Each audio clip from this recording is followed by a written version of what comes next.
Bonjour, je m'appelle Gérard Casanova, je suis enseignant à l'Université de Nancy 2. Je vais vous présenter un cours de gestion de projet. Ce cours est destiné aux étudiants de L3, M1 ou M2. Ce cours comporte 4 parties. Toutefois, il est conseillé de les utiliser de façon séquentielle. La première partie comporte la description d'un projet, c'est-à-dire les caractéristiques d'un projet, ses différentes particularités. Elle comporte aussi le phasage d'un projet, c'est-à-dire la description de toutes les phases d'un projet.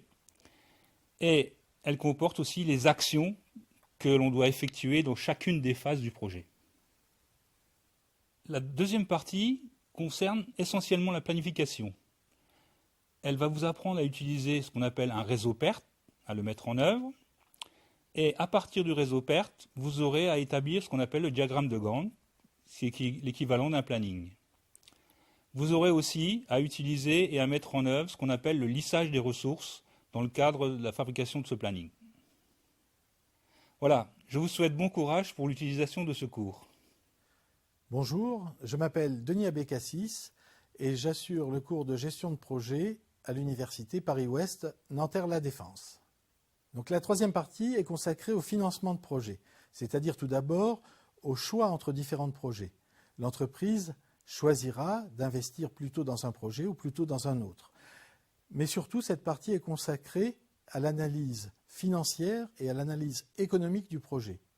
Analyse financière, c'est-à-dire le suivi des recettes et des dépenses du projet. Et l'analyse économique, c'est surtout l'analyse des dépenses du projet, des dérives et des conséquences de ces dérives sur la fin du projet. La quatrième partie porte davantage sur les questions des risques, et les risques sont inhérents à tout projet, compte tenu des incertitudes, compte tenu également du fait qu'un projet présente un caractère unique et innovant. Donc l'analyse des risques fait partie intégrante de la gestion de projet. Cette partie sera prolongée par l'étude des chaînes critiques, c'est-à-dire l'étude de la segmentation de tâches en tenant compte de l'optimisation des ressources entre différentes tâches du projet ou entre différents projets. J'espère que ce cours vous sera utile dans votre vie professionnelle et même dans votre vie personnelle, et je vous souhaite un bon travail.